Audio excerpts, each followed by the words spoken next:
Dead Channel Duo Podcast, episode number 50, with our guest, the 2019 Games and Hobbies Podcast of the Year, one half of The Reasons I'm Broke. Welcome, Daniel. You could have warned me that you were going to give me that opening. Thank you guys for having me. Well, that's the award-winning co-host of The Reasons I'm Broke. Joining us for episode number 50. The big 50. Well, I do want to say Alex has been there since the very beginning, since episode 1, and I've been there since episode 1 for you guys as well. So it's awesome. It all comes back, right? It goes full circle. Yeah, definitely. It's kind of hard to believe, man. I used to listen to that podcast right after I moved into this house. I used to listen to it, right before I would go to bed at night. It was kind of like a wind down thing for me, but it's like a Monday ritual now, and they won the podcast award after 3 years of being nominated. So, good for you, Daniel. Oh, thank you. Thank you, Kelly, guys. as well. But thanks for joining us. He is coming here, as you know. Daniel is the torch bearer for the DCU or DCEU, whatever you want to call it. And we're going to talk about Joker a lot today. So yeah, most of the topics. But Alex, what have you been playing / watching this week? Been playing a lot of Madden, a little bit of World of Warcraft as well. I just got to where I can fly in all the Battle for Azeroth zones, so I'm pretty hyped about that. But Madden, the content has been great this week. You got solo battles, you got house rules, you got weekend league. You've been streaming? I've been streaming.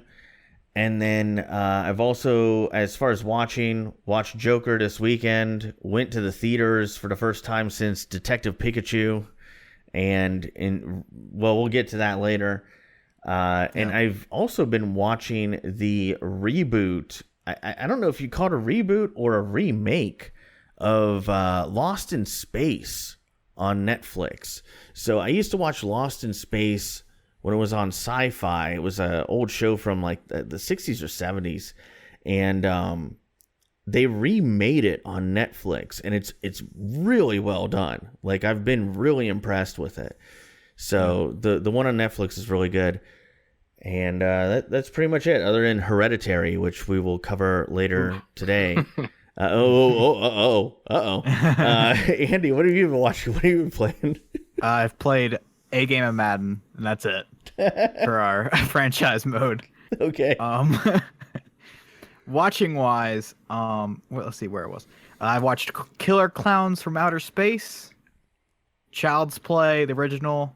I Spit on Your Grave, the 1922 Nosferatu, the Joker, Invasions of the Body Snatchers 78 version, the Monster Squad, Hagazusa, Alice Sweet Alice, Event Horizon, and then Hereditary. How do you like Event Horizon?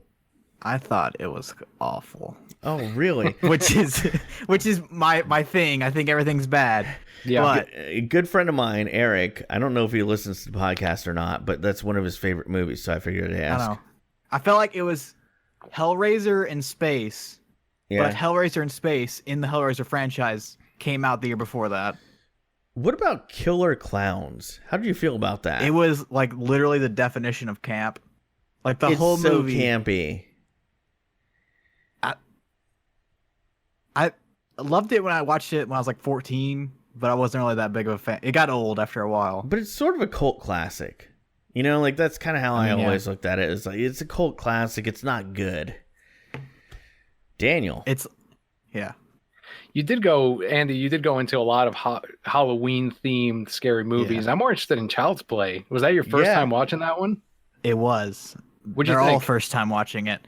From watching the 2019 one to this one, it's a lot better than the reboot remakes thing. Dude, I hate Andy in the movie. The character Andy, he's such a he's an idiot. Sorry, like he kind of. I don't really like him. I don't. It's not really on par with like the Fridays and the Halloweens and stuff like that. But still, it's still a decent little pretty spooky good. movie. Do you know about the original ending to Child's Play where they intended Andy to be the guy that was killing all these people and just blaming it on the doll, which they later used in Pinocchio as, well, they didn't use that ending, so we use it on this one. It's I pretty didn't much know the same that. thing. I didn't know that. That's kind of interesting. That would have been a twist. No sequels. Definitely would have. Yeah, no sequels. Daniel, did you watch anything or play anything interesting this week? Yeah, I watched Hereditary and then the Joker movie for the second time this past Monday. As listeners know, I don't really play games anymore. I mean, it's a result of parenthood. You just choose what you want to make, what you want to put time into. And obviously some of the bigger things are work, being a dad, and the podcast. And it's like the last three things, that I've hung on to, and gaming has taken a back seat. So no, I haven't played anything, but yeah, I got to watch the 2 movies this week. Okay, cool. So, Andy, listener questions. What do we got? Yeah. We got thoughts on Daryl Morey from the old Colpster. So, Daryl Morey, the NBA in China, I mean, we tried to stay out of politics, but basically there's my dog's gonna bark. The perfect time. But there's a Hong Kong revolution promoting democracy. Daryl Morey tweeted out a tweet promoting it, and then China cut all ties to the NBA, and they had a Houston Rockets gym. They painted over it and act like the Houston Rockets don't exist anymore just off of the GM's tweet. Andy, any thoughts? I think that it's ridiculous. I mean, China government, I guess, can do whatever they want, but yeah. I mean, it's communism, so. Yeah, I've got a lot of thoughts on this one. And I know we try to stay non-political, and I know I'm the biggest offender of getting political on this show, but I'm just going to go out there with it. Freedom of speech is something that I feel very passionately about, and I think it's a civil right, human right, that really goes back to Magna Carta days, if you really want to talk about human rights and all that. But in the modern era, it is troublesome to see an organization like the NBA struggling with trying to play ball with the Chinese government, as far as Daryl Morey having an opinion about Hong Kong, which, by the way, I would encourage anybody out there who doesn't know anything about the Hong Kong situation, do some research. Those people, all they're asking for is for Hong Kong to retain judicial sovereignty, which is something that they were guaranteed when Hong Kong went from being a British territory to a Chinese territory. And those people are afraid. They're afraid because they see what's going on with the Chinese government, and they see what happens to Chinese citizens, and they're afraid it's going to happen to them. Yeah. And I think Daryl Morey is on the right side of the fence when it comes to that. I think anybody who listens to this show knows that there's never going to be a day where Alex agrees with communism. I say that as someone who is the descendant of Russian immigrants to this country in the early 1900s to escape communism. But it's a really dark day, man. And I hate that Daryl Morey has kind of been prosecuted. I also hate that Blizzard, who makes World of Warcraft, a game that I love, I feel conflicted playing that game now because they sat there and they ostracized someone who stood up for Hong Kong, someone who's a competitive Hearthstone player from Hong Kong who did it in a live stream. Yeah, that was even worse. And it's listen, and the Chinese government came out and issued a statement saying we believe in freedom of speech unless it conflicts with the state government. Well, that's not freedom of speech then. That's a joke. You can't do that. And I just hate it. So to Colby, I would say I think Daryl Morey did the right thing. I hope he doesn't get punished. I know he's not getting punished by the he book. would have been fired by now if I know. anything. Don't fire him. And by the way, ESPN, shame on you for saying that we're not going to talk about political topics on our show. We're just going to speculate about whether Morey gets fired or not. It's not right, dude. Like, Hong Kong, I'm rooting for you. I hope it works out. What they're doing to those protesters right now is not right. It's not right. Daniel, any thoughts? No, I'm right with you, man. And that's one of the problems with, I guess, social media, where you have to be really careful with what you say. But, there may be a fallout to this. And if there is, I think that it'll kind of divide fans and a lot of people in many ways, depending on how they act on this. So no, I'm right with you, Alex. It's an unfortunate situation and something that they had to delete, and we'll see what happens, I guess. But I'm curious to see how they're going to cover this. Yeah, me too. Moving on. Next listener question comes from Bobby, and boy, it's another book. So he says, well, we joke on this show just because there was one that he sent that was like a 3-tweet thing. But anyway, he says, so forget Andy's response because before I even said anything, by the way. He doesn't even know if I like the movie or not. He's just forget what Andy has to say. By the way, Bobby, I love you. You're awesome. Thanks for being a Patreon backer.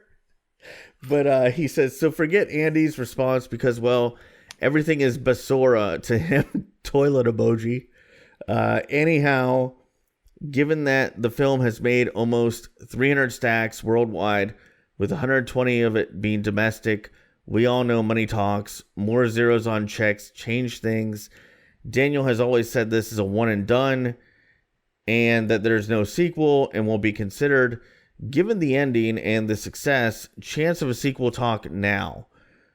He's story Joker, was by the way, left. Listeners. Wait, what? Right. He's talking about the Joker, by the way, listeners. Yeah, I'm so sorry. Story was left in a spot where they certainly could continue, expand on the character even further. Thoughts. So obviously we're going to get into Joker later on, but I'm just going to go out there. I don't want a sequel. Mm-mm. Leave it alone. But they like pushed it though. Like they left the door open. Yeah. And I mean, we'll talk about it, but I wish those scenes weren't in there. I feel like the movie would have been stronger if they weren't. What do you mean they left it open? Like it's not like they went, all right, well now he's gonna have to do this thing, and it was just obviously him and it wasn't like pushing it, but the least spoilery part. The last scene of the entire film, I felt like was completely unnecessary to the film, and it would have been perfect ending on, like, I try to say without spoiling, but like the scene before the last scene, I feel like was a perfect ending, or even just like cut it off on his final line, and the part where he walks out of that room, I feel like that was also unnecessary. But no, I agree with that. Yeah, but I think people are taking it too far and saying, well, now we got the Joker, now let's see him go up against Batman. Yeah. It's like, no, this wasn't the intention of the film. Yeah. This was just a one shot if you're a comic book reader, and let it be that. Let it just be a solid stand. Now, if they do end up doing 2, 3, 4, 500 sequels, that doesn't diminish the first one. That's something that people always say where it ruined the first one. It doesn't. It never does. But I do want it to just let this just be a one-off. And it wasn't even intended to even be a universe building film. It's just it's just an indie flick. Yeah, and like to build on, I feel like Bobby kind of answered his own question. Like it never was intended to be anything more, and it was financially successful, and that's wonderful. But it doesn't mean we have to do more. And like I think it's kind of like, listen, I want more, okay? I loved it. We'll get into it later.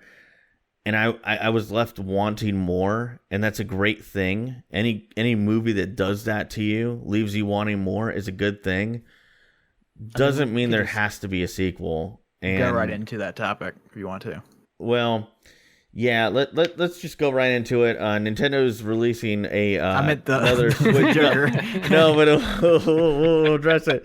Nintendo's doing another Switch Lite. Nobody has any really details on it. Anyway, Joker non-spoiler review. Let's get into it.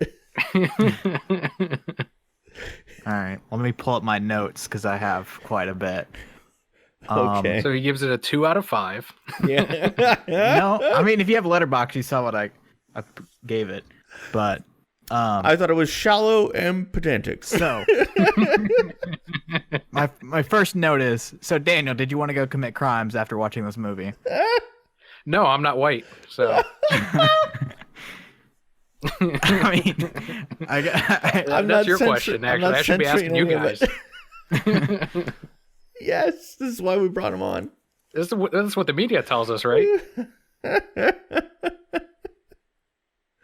That's great. That's great. Oh my god. Yeah, I just to address that really quickly, I really don't feel like this was something that incited violence in any way. You know, I didn't. I thought it was just a dark movie. No. I mean, it doesn't promote violence or anything. No, I don't think it did. Mental health, and Yeah. we live in a society. It seems like CNN and all these media outlets wanted a shooting just so they can be right about this thing, and it didn't happen. So they're just grasping at straws, like, oh, it just had a quiet opening. Yeah, there was there was an article where 2 guys were smoking and caused a disturbance and were asked to leave, and they reported on that. They were smoking. I mean, he does smoke a lot of cigarettes in the movie. Yeah. They were inspired. Yeah.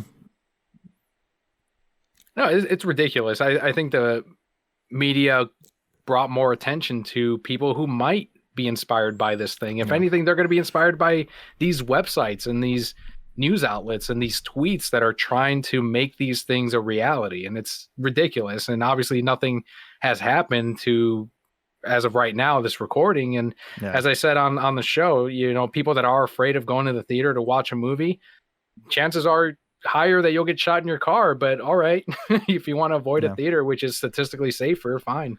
You're probably right. Yeah. And like, they completely, like, the whole Batman stuff, the Batman shooting. He just picked the movie because it's the most popular one. Like, he never said anything about Batman. It's just a popular movie at the time. But and there's that misconception of him calling himself the Joker, which ended up being debunked almost immediately. But people want to still bring that up as if it's true because it was the first thing that broke out of it. And they said he was a Batman fan, but who the hell isn't? Well, yeah, I mean, correlation is not necessarily causation. Like, I'm sure he was also a Transformers fan too, but we're not blaming Megatron, right? So, Andy, overall, we'll start with you, man. How did you feel about this film? So, I thought it was good. Surprise! Oh, surprise! The opening of it, like right after the opening, I was like, "Oh God," because it felt like a TV opening. I don't know if that makes any sense. It wasn't like a movie opening. It was like a scene in the title card, and it felt like a Mr. Robot style opening. Which I don't know why it just gave me like a bad feeling for some reason going into it. And then all my other stuff is about like after the movie. Like, I don't think the cinematography was that, like, this. There's some good shots, but I feel like the Joker character is bigger than the picture. Mm-hmm. Like, it's not like a shot was that special, but I don't know, this is the movie of 2019. It isn't the best movie of 2019, but like, if you had to characterize the biggest movie, like the most talked about movie, it's obviously this one. And he's just a huge character. And I feel like I don't know how to word this. It was a good movie, but wow, I'm really tripping over my words. I probably should have thought about this. I don't know. But like, it's nothing original. Like, it's funny we had Goodfellas last week as our film club selection, because this felt a lot like Scorsese films.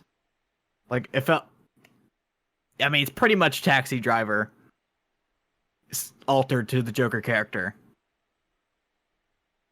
Yeah, Taxi Driver, Network. There was one more that they put on there. Comedy. Yes, there you go.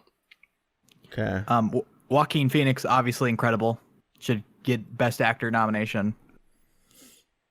The only real gripe of the movie I have is the scene where he's dancing down the stairs, which is, it's in the trailer, so it's not a spoiler.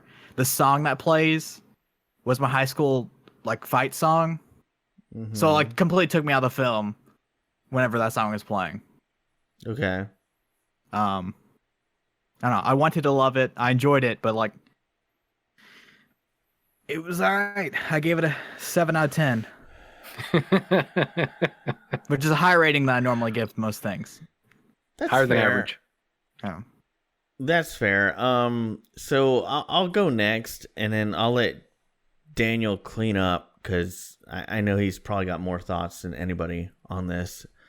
So, I was highly anticipating this movie.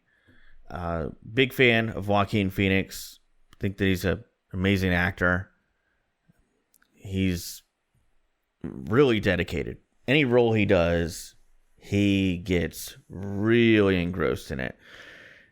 And that's kind of why I was encouraged when he got picked to be the next Joker, because I kind of looked at it like Heath Ledger, where I was like, Heath Ledger, say whatever you want, dedicated himself to every role he ever did. Even like Brokeback Mountain, which I love the novel. I love Annie Proulx. I love everything she's ever written. And that movie is beautiful. It is. Like, and Heath Ledger and Jake Gyllenhaal, huge part of why that's so great. Joaquin Phoenix, same thing. Everything he's ever been in, he's dedicated himself to it. And I can't think of a bad movie he's been in. I'm sure somebody could correct me on that. But nevertheless, overall, cinematography, amazing. Subway shots were, oh God, mind-blowing. Like, I can't even begin to think how many takes they had to do to get those subway shots the way they did. They were perfect. They were amazing. They probably spent days doing them.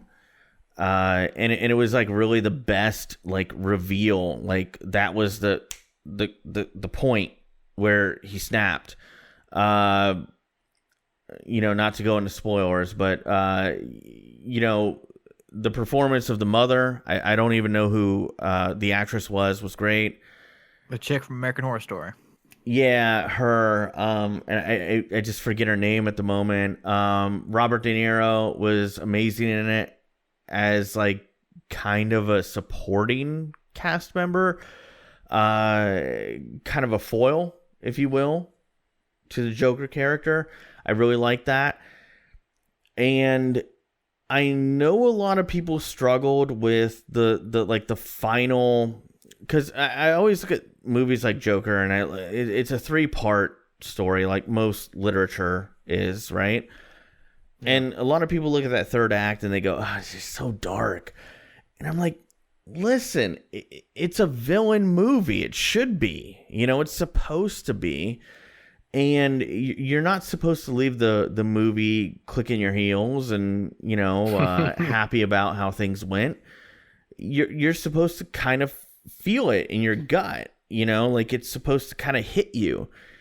And this movie hit me. And I felt it emotionally. Some of the... I can't get over the cinematography. Like, some of the cinematography where they did, like, where he was getting ready to be a clown, you know, at his locker. Like, that was a great shot.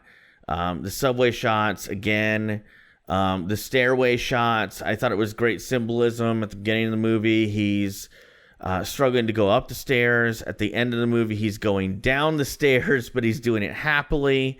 He's willingly going into the descent to madness. I thought it was really cool symbolism there. Score was great. Like, I know they licensed a few tracks. Andy, you mentioned one on the stairway scene. But the main score was originally done by like an orchestra with mostly violins, and it was really well done. It was very dark, and it made you it enhanced things. I really liked that. The score was great. Overall, I just think it's a great film. I think everybody should see it. I want it to stay a one-off. I don't want to see any more. I know they've talked about it. Todd Philips has talked about it. Joaquin Phoenix has talked about it. Maybe doing another one. I wanted to stay it like it is. It's great. So it's a great one-off. It's probably the best one-off. And it didn't feel like a comic book movie. That's the one thing that it left me with. Like, I told my wife, I said, like, comic book movies, DC, Marvel, you name it, they always feel like a comic book movie. This didn't. This felt real. And I loved it. Didn't have nipple jokes, so. Well, yeah. So, Daniel, what do you think about it? Did he gave his rating? You haven't given yours. I gave it an 8 out of 10. Nice. 1 point higher than Andy. That's how it typically goes. That's how it typically goes. No, you summarized it perfectly. The cinematography was incredible. It's something that we've even seen from the trailers before the thing came out, where even if the story and acting were weak, you can take so many frames of even just a trailer and print them out, put them up in your house, and it looks like an art piece. You can just, everything was very carefully thought out. You mentioned the subway scene. I really liked the shots of them on the bus. Like, there's a shot of him looking outside the window. It's incredible. Or they almost do the subtle, I'm sure Andy knows, the tracking shot of like the jaws where it stays in focus, but it also goes out and it zooms in. They do that with him on a much slower form as he's taking the bus to visit, I believe it was Thomas Wayne at that time. They did some really neat things with the camera, and there's a lot in there for even just talking about cinematography. And you talked about the symbolism. One of the other things with the stairs is, and we talked a little bit about that on the podcast, is he's watching Modern Times, which is about someone who gets sucked into the system, right? And that obviously works into the Joker film. But as he sneaks into the theater, and this is not really spoilery, but they're all watching the Charlie Chaplin film, and he's at the top of the steps along with the elite. And as he's looking down, they're all watching the film and they're laughing at Charlie Chaplin. But you even see Joaquin's reaction and his acting as he's connecting with the tramp, the poor character, and you see tears. He builds up tears in the eyes. I don't know if you guys noticed that bit, but he's connecting with the tramp on a personal level, whereas everyone around him is laughing at Charlie. So there's so many little things in the movie that symbolize the overall message of it, where he's going, what this means for Arthur Fleck, how he's finding himself, what society has done and what they haven't done in creating this character and this person. And as you mentioned, it's not just a non-comic book movie. It's a good comic book movie. It's a good film. You can classify this as anything. Really liked it. It was my second favorite movie of this year, and I will give it a 9 out of 10. I think one of the shortcomings might be maybe what Andy was talking about, where it's different. I know you wanted the film to end on a certain point. Yeah. But for me, if you showed a little bit less of a certain scene near the end, it would have been a little bit more powerful.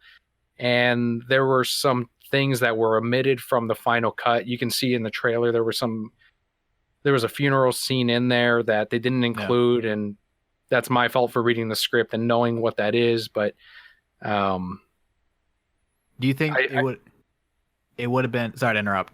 Do you think it would have been better if they completely took out the Wayne part? Like, not the Thomas Wayne part, the very end. the father part, but the ending, yeah. I thought this was non-spoilery. I guess I completely, but I mean, it's not that spoiler if you haven't seen it. It's just the whole twist of the movie. Whatever. You're talking about the very end, right? Yeah, not. Oh, I said that part. Oh, wow. Yeah, you did it. I didn't realize what I said. Alex, Andy, yeah, bleep me on that. bleep you. Yeah, he's the editor. Just do it, Alex. Just just bleep it. You're ridiculous, Andy. So Daniel was rated a 9 out of 10. I'm with him. I think this is a beautiful film. I can't wait to see it again. I will be buying this. My wife has given me a mandate, by the way. Like, we're buying this on Blu-ray day one. So nice. like we're buying it on Blu-ray day one. I can't wait to see it again.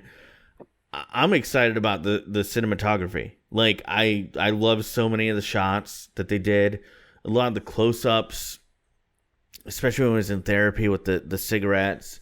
I thought that was a cool, like, it's just a cool visual that they went for that was a little bit different than anything else.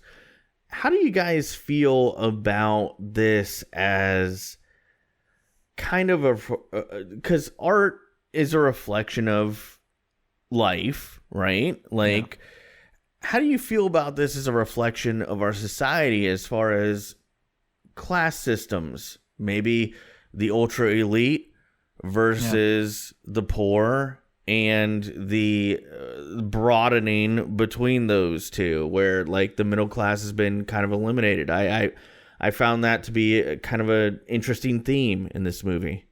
I don't know if it was a film club. Do we talk about this? Where like the government created homeless people? No. I remember talking to you that. about this, Alex. I would have pretty remembered sure. You probably talked to me about this in most other countries. That must have been in like a Weekend League stream. I don't know.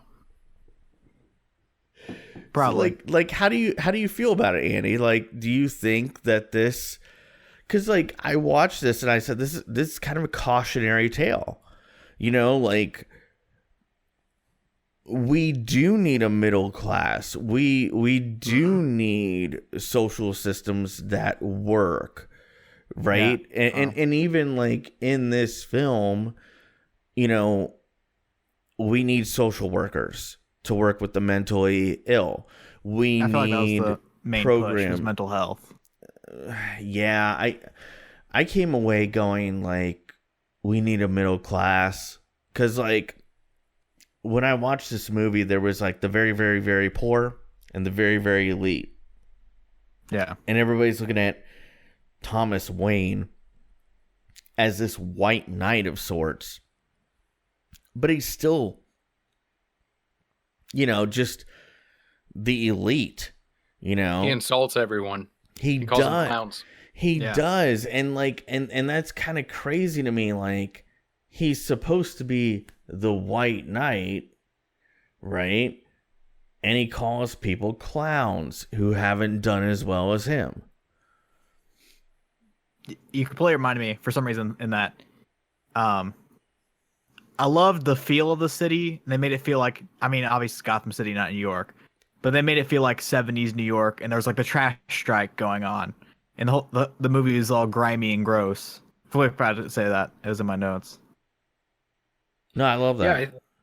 I think to build on what Alex, what you were talking about is, you know, the trash strike and society, you know, this was a thing before Arthur started really descending into madness. This was already a tension between the two groups. And I feel like they latched onto Arthur and his actions, which were non-political at all. And he even says it during the talk show. He's like, I'm not political. I don't care about any of that stuff. But they still latched onto him and his action as like, yes, he is fighting for us. He represents us. And he does represent these people, because to him, they were, you know, society failed them. The people weren't listening to him. they were literally kicking him when he was down. It happens twice.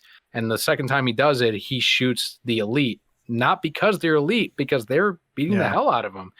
It just happens to be that the corruption or the lower class or this other section of people or Gotham ended up saying, enough is enough. And Joker, Arthur Fleck, ended up being the catalyst of it.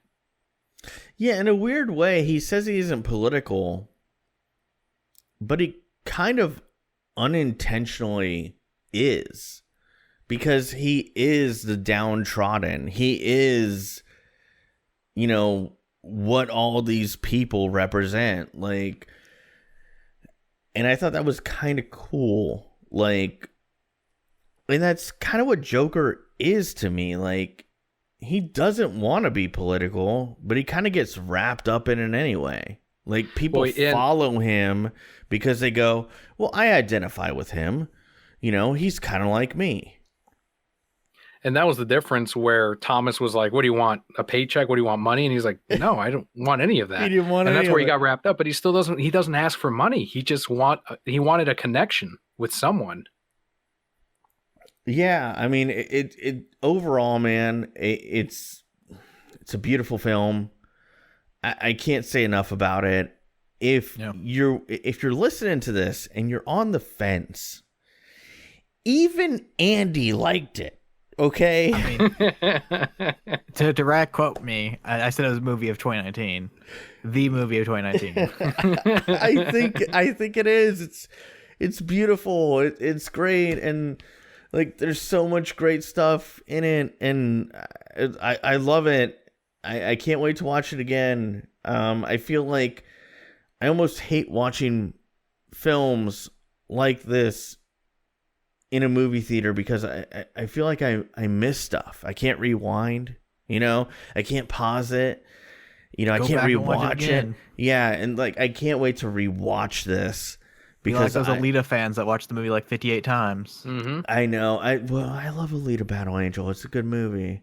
But like I want to see more of it. I'm sure I missed some things, little Easter eggs, maybe some cool shots. And I can't wait to watch it again. Anyway, Andy, where are we going from here? Because I know I see in the show notes. I mean, we answered one of the topics already, so I just took it off. Oh, okay. So Todd Philips, the director, made a bit of comments on comedy movies or like how he's made comedy movies in the past. And this is for a serious movie. Said, go try to be funny nowadays with this woke culture. When asked if he would develop more comedies, he adds that comedies don't work anymore because all the funny guys are like, F this shit. I bleeped the F. I don't want to offend you. I mean, it doesn't mean anything to me because, like, he already made a film that offended everybody that would have been offended. I don't know. My only opinion on it is that his comedy movies in the past weren't like smart comedy. They were just like goofs and gaffs. Like throwing shit on the wall and hoping it sticks. Yeah. Versus like you have like smart comedy movies that come out recently. Like, I mean, we'll talk about Taika Waititi, Jojo Rabbit, where he's made a comedy movie about Hitler. Yeah. And then you have like Booksmart. Like comedies nowadays aren't like Hangover and DCD Film Club Road Trip. Yeah, but like here's the thing, like I feel like Daniel will agree with me on this, but I don't want to speak for him. I want comedy that pushes the envelope and maybe offends some people. Like, I mean, Jojo Rabbit's literally about Hitler. Yeah, I want comedy that, is kind of outside the box. Well, yeah, it's like always, and Seinfeld's the worst person to say this because he never pushes the envelope, but he said it's comedy's job to find out where the line is and then cross it. So Yeah. but I get why Todd Phillips wouldn't want to do this, because imagine like, yeah, you want to be a comedian and you want to put your material out there, but as soon as you put out that one joke that gets Twitter to cancel you, Yeah. your career's done for the next 5 years if you're lucky. You might come back in 5 years, and good luck living on whatever money you make in the next 5 years because someone or mass, 40,000 people got offended and they took to Twitter, and then the studios panicked and decided to cancel you. No, I get it, man. I'm with Todd. And, Al said that he's probably offended some people with Joker, but it's not been to the level of, boy, we should cancel Todd. Like, it's not been that personal yet, at least that I've seen. You're right. You're right. The cancel culture is real. Like, even Dave Chappelle, the guy who pushed, like, not only was like thought outside the box, he lived outside the box, right? Just watch this episode of Chappelle Show. Exactly. And then he does a stand-up, and it's not anything different than what he's done for the last almost 30 years, for Christ's sake. And people were like, no, this guy, no more Dave Chappelle.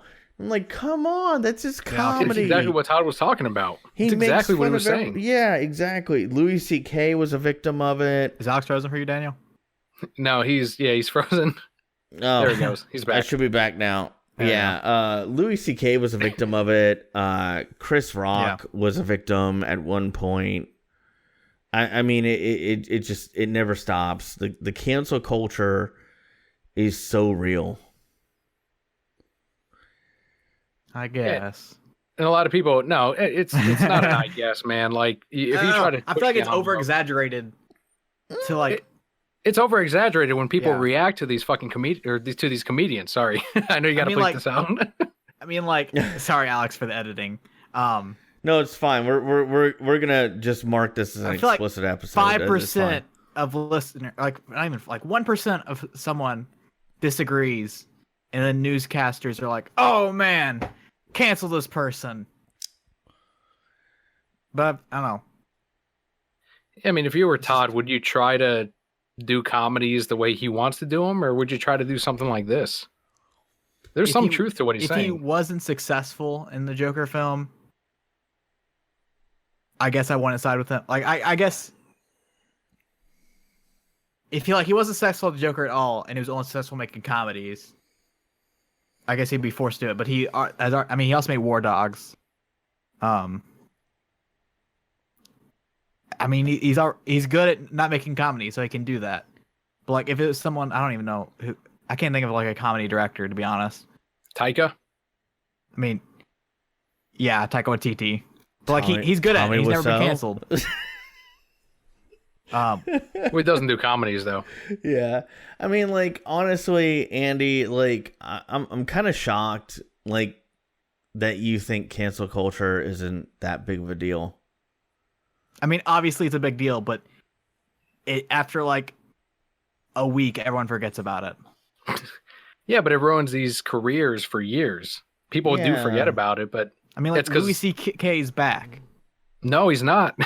He got canceled again when he tried to do his stand-up, his comeback stand-up, and people were like, "How dare he?" And people were saying, like, "How long does he have to go away for you guys to finally give him another shot?" He played terrible comedy clubs for like a year, trying to come back. I don't know, Andy. You blow me away sometimes, man. Like, as someone who's used the N-word as a joke in the past, like, you blow me away sometimes. I mean, I've been canceled, so I mean, well, I'm gonna tweet this out right now.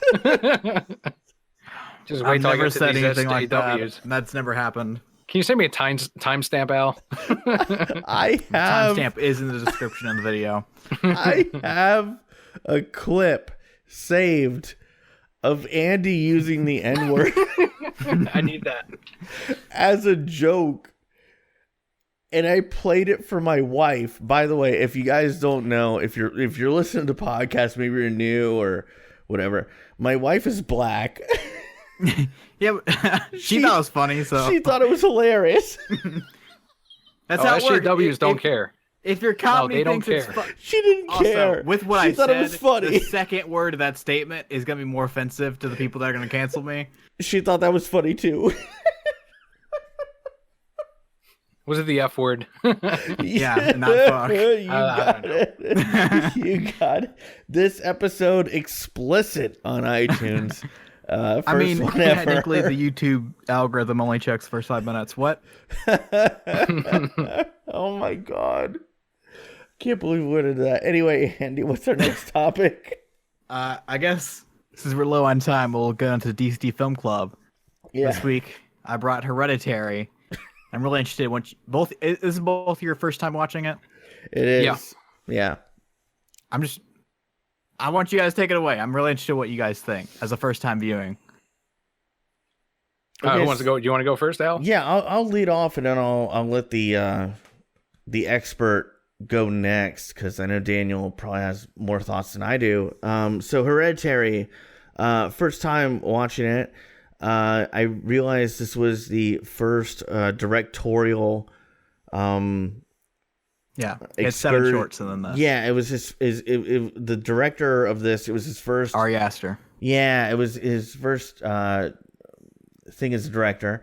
Yeah, and it didn't show. I was really impressed with the shots.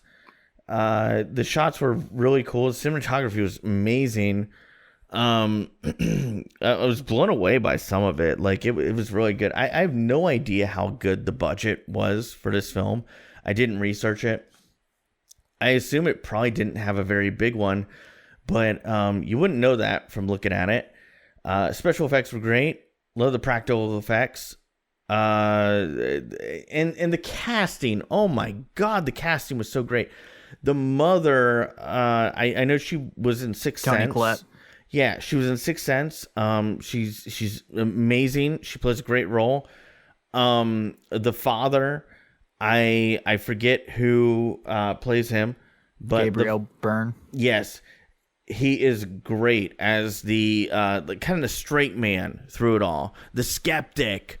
He doesn't believe in any of this nonsense, and and he thinks it's all garbage until it blows up in his face. And I thought that was really good. The guy who plays the son did a great job. The little girl they cast to play the young daughter, Charlie. Yeah, she looked creepy as hell, and they did a great job making her look creepy. And the whole time, I think that's just her face. I think it is. I think the trailers. It's great casting. It's great the trailers casting. push that. Like, I don't know if y'all watched the trailers before this, but the trailers only pushed the movie as being like a creepy little kid. Like it was like Annabelle the doll. It's like, oh, it's a creepy kid. The movie's nothing like that. Right. Dude, it's really cool, and like what I like about it was a good. See, I'm a big Shakespeare guy. Like I like the 3-act story. You know, like that's always that. And as someone who's written things creatively, that's always been my MO. The 3-act story, whether it's a comedy, a tragedy, you name it. And I loved it because at first you're like, what's going on? Like, I can't connect these dots. Second act, the dots start connecting. Yeah. Third act, they finally connect. And it's really dark. And it's really scary. And that final reveal in the treehouse. Oh man, it hits you. It hits you hard. And before that, a few scenes that, and this is a horror movie, and I know it's horror month on DCD Film Club. Yeah. And I think this is a remarkably successful as a horror film on a few fronts. Number one, no jump scares. Number two, the things that do scare me, the things that do creep me out, they're right in front of me and there's a build to it. And, you know, the mother sawing her head off with the piano wire, the daughter losing her head in a car accident. It's jarring. It was unexpected. I didn't see it coming. It was very like boom, it happened. I like that. It's good. Overall, phenomenal movie. It's something new in the horror genre at a time when this came out, when everything was all about jump scares, when Paranormal Activity was like the top horror franchise. This comes out, and I think this is remarkably successful as a horror film, as something that brings something new to the table. My only complaint about it was, like, it feels a little cheesy that they're going with the satanic cult route. But that's a really minor gripe. Other than that, the acting's great. The cinematography is great. The score is great. Overall, I give it a 7.5 out of 10. I think it's remarkably successful as a horror film. Yeah, I think I'm gonna disagree a little bit. I think there were some jump scares in the movie. There were when they suddenly cut into the decapitated head, or with the mom like bumping her head against it. Like, there's some jump scares for sure. But I think where the film excelled the most, and I think you and I both don't like jump scares, not because it's not scary. It's a cheap way to get the audience to jump. But the biggest thing is that I felt the most disturbed and uncomfortable during the dinner scene when where they're facing reality of like, hey, your sister died, my daughter died, and it's your fault. And they all just put the cards on the table. And that I think was the scene where I'm like, holy crap, like, this is the worst part of this movie. It's the darkest part of the movie. Obviously you have the supernatural aspect to it where I'm like, all right, well, I think I lean more towards Al's side of like, some of it was a little bit cheesy and they built into it, but it's also a message of the desperation of this parent of, I just want to hear Charlie again. And you're, as she said it when she first discovered this revelation, I just want to die. I just want to die. And then after that, she's just trying to cope. And I think the psychology of what do you do as a person or a brother or a parent or whatever to try to deal with this is the hardest part of this movie, or the realest part of it. So I think that's where I felt the most disturbed. And then you had the supernatural aspects near the end, and it was lower budget, so it wasn't too crazy. And yeah, Al mentioned the piano wire scene, which is all right. There's some disturbing imagery, but I think I got the most out of it in the second act of the movie. And I think the connection to the grandma was a little bit weaker than what the title of it is, Hereditary, right? But I think it was more of the connection that she had with these cult members and not so much what they were inheriting. I mean, go ahead. And I love that Daniel brought up two scenes that were very uncomfortable to watch as someone who has witnessed their mother go through loss. Like, my mom lost my dad and my stepdad, and that one scene where she's like, I just want to die, and she's like being consoled by her husband, but she's inconsolable. Like, it's very disturbing for someone, and I know most people here that are listening to this or watching this have probably seen someone go through that kind of grief. Mm-hmm. And it hits you at the core. And it's a great scene. It's filmed so well. And it doesn't look like you're in the room. It looks like you're viewing it from outside the room. It's so beautifully Peter, done. And Peter. Peter, you're doing it from Peter's perspective. Yeah. And it's just so remarkably done. And Daniel, of course, being the cinephile that he is, and the trained eye that he is, and the educated eye that he is, would point that out.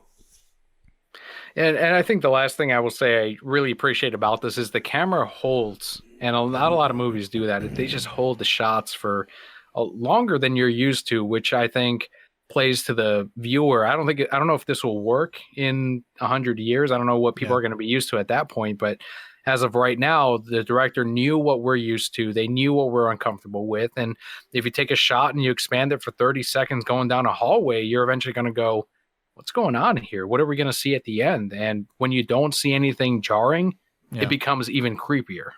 I kind of like that. I felt like that was a deliberate choice, and I think it's good. And in a weird way, it's his first gig as a director. Maybe it's a fresh take, and that's something we need in film. Andy? What do you think, Andy? It's incredible. I think it's a complete masterpiece. One thing you guys haven't mentioned, the score is insane. And there's some scenes where there's no music at all. Like, we do spoilers on here if you didn't know. I'm sure. We'll spoil this, but not Joker. All right. No, spoil it. Like whenever Peter's like at the end walking and he's like trying to discover what's going on, there's no music at all. And like, it builds this movie builds tension incredibly well. Like the whole movie and every scene there's no like fat on this. Every scene sets up something else that's important to the story. There's nothing you can take away from this, like you can take out of the movie. Like you can't cut a scene out without it would ruin the whole movie. Like each scene is purposely made. You did mention like the Hereditary part. She does kind of mention when she first goes to the group that her mom went insane, her dad's insane, her brother's insane. It kind of like leads to the end where she's like, I don't like she goes psychotic obviously, but then she goes all supernatural and climbing on walls and stuff. I don't know, man. It's number 3 all time on my top 50. Have you seen The Exorcist? I've not. I haven't seen everything. I haven't seen anything. That's the correct response to that. But, yeah. Watch The Exorcist. That'll blow this out of the water. Yeah. I love the original Exorcist. I think it's like, God, you watch the original Exorcist and the special effects are not good by today's standards, and what it's successful at is it's unsettling. Like the writing is so good, and I don't know. I feel like Hereditary is the same way. It made me, maybe to a lesser extent, but like I felt it was very unsettling and disturbing, and it made sense. It wasn't like Human Centipede 2 where it was like gore fest, we're gonna throw this in your face and that's gonna unsettle you. Like that's cheap. That's a cheap pop. But like Hereditary, it was like a good build, and I didn't know what was going on. And then once all that seance stuff comes into the picture, it gets weird. Yeah. But in a good and successful way. Like, I don't know what the hell is happening, And then like the third act, they kind of wrap it all up. Like my one criticism was I just wish they would have given us a little bit more in the second act of what's going on, so that like the third act would make a little more sense, because it felt like kind of rushed. Mm-hmm. But I'm nitpicking at this point. That adds another hour to the movie. Oh my god, it's already 2 hours long, Andy. I'm not watching that. Will not be. It won't be released. They won't release it. So yeah, they won't. Oh, okay. Yeah, the director said it won't be released, and like, it's frustrating because Midsummer, his newest movie, the director cut of that adds like 40 minutes to the movie, but you can only watch it if you buy it through Apple TV. Yeah. For $15, and that's kind of annoying. Well, whatever. There's no Blu-ray version of the director's cut. Midnight Just buy it, Andy. The greatest movie of all time, Midnight Cowboy. has a runtime of 1 hour 53 minutes. If you can't tell your story in less than 2 hours, I'm not interested. So, Jeez. I'm just kidding. So long, Lord of the Rings. Yeah. Daniel, I swear to God, I've never seen a single movie. I've never seen. They're kind of crummy. No, because like in high school, I was as a freshman in high school, I was required to read The Hobbit, and I hated it. I read it, and I just said, "This isn't for me." So when I saw The Hobbit and Lord of the Rings come out as movies, I said, "Why would I watch this? I hated the novel." And it apparently was this massive success. I don't know. But, like, people always ask me, have you seen them? No. Not one? No. Never. I don't care. I really don't. And Daniel only watched them because he was conned into it, thinking there were trees. I was conned by the Ents. My friend kept telling me that the Ents are going to be a bigger part of the sequels, and they weren't in the second one. And he's like, no, you know what? I was thinking of the third one. And then the third one, they weren't even that big a part of the movie. And I'm like, man, like the only reason I give Lord of the Rings credit is people now are like, name a more iconic scene than this. And it's a gif of Endgame when like the characters, I haven't seen it. The characters are like out there in a war scene, and people are like, right here, Lord of the Rings, and they did it way better with better effects. So that's the one part I'm like, all right, Lord of the Rings, that's probably why people like those. It's the war scenes. Yeah, you're probably right. So, wrapping it up before we wrap up for good here. Martin Scorsese, right? No, I'm just kidding. Yeah, well, no, Martin Scorsese said MCU isn't cinema. And it isn't cinema of human beings trying to convey emotional, psychological experiences to another human being. What do you think about that, Daniel? He's not wrong. I mean, I think we can all agree on that. As he says this in front of a Marvel Studios junk food.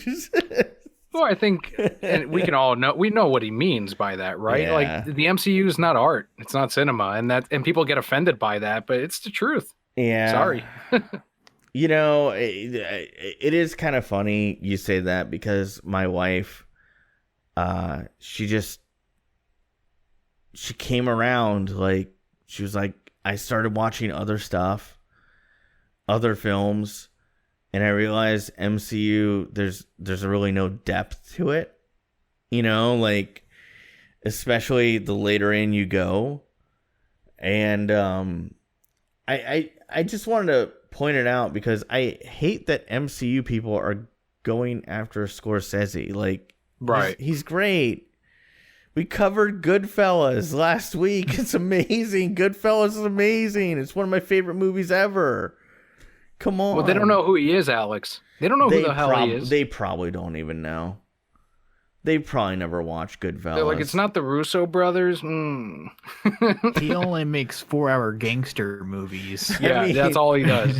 I mean, Andy himself, when he was working in a movie theater, had someone call him out. I forget what movie it was, where he said it was his favorite movie. It's my favorite movie of all time is The Shawshank Redemption. It's amazing. I work with a ton of MCU stans, and this guy literally said to me, that is a dumb prison movie, and then a sentence later said that Endgame was the greatest movie of all time. Are you shocked? Like, are you shocked? These are all the movies they've seen. Yeah. These people, this is all they've seen.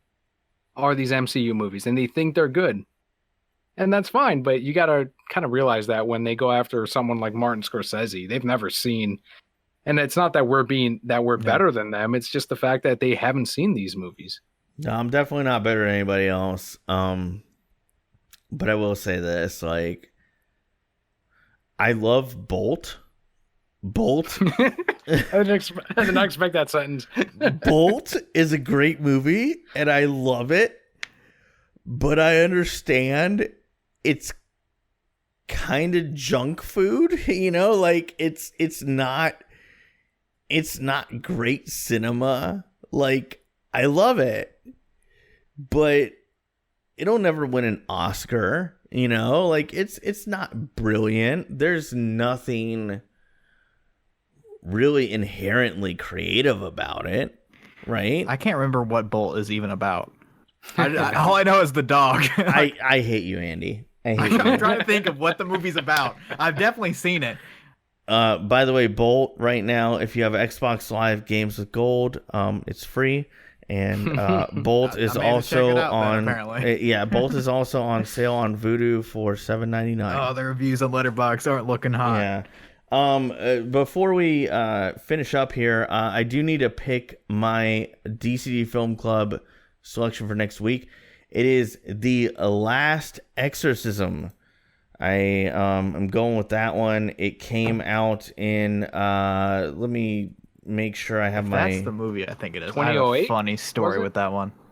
Oh geez, here we go. I have seen it. Came out in 2010. 2010. Yeah, close enough. I've seen it once, and I watched it at a party. So, well, I picked the Last Exorcism. Really like it. Hope you do too. It's available on a multitude of platforms. You can own it on Vudu for $7.99, but I know it's available for rental. it's on Netflix. Elsewhere. Oh, what is it? Yeah. It's on all the places for $3.99 and then Netflix. Okay, cool. So I didn't know that it was streaming on Netflix still. Well, I mean, according to Google, it is. Yeah, Well, I just clicked on it and let me watch it. Originally, that's how I watched it. But Last Exorcism. Looking forward to covering it next week. Looking forward to Andy taking a big, steamy dump all over it next week. Because he's already watched it, and I can tell by his reaction right now and his little shit-eating grin that he's going to shit all over it. Yeah, a little smug look. I like Hereditary. It's great. It's the greatest horror movie ever. Midnight Cowboy is garbage. I texted Al this afternoon and said Midnight Cowboy is terrible. I mean, I was memeing that, but I didn't say it was garbage on the actual review. I know. I'm just elaborating for fun. I don't know. I just think you're like, oh, I don't know if I like. Doesn't it have like cheap jump scares the entire movie? Midnight Cowboy does not have cheap No, jump The Last Exorcism. I did it for Daniel's reaction. It paid off. It paid off so good. Oh, man. It doesn't have cheap jump scares. Watch it. And we'll talk about it next week. Daniel, we're wrapping up here, man. Tell me everywhere. I'm so sorry. Daniel, tell me everywhere I can find your podcast because it's amazing. It's award-winning podcast. Just go to thereasonsimbroke.com. You will find the link on everywhere you can find this. Twitter, Facebook, everything. The show itself, thereasonsimbroke.com. Yeah, seriously, guys, go check out Reasons I'm Broke. Great podcast. Been listening to it since it came out. I'm not even gonna lie. I'm not even just saying this because Daniel's here. If it wasn't for that podcast, this probably wouldn't exist, right? So, like, please check it out. It's great. He covers comics, TV, video games, you name it. He curses a lot.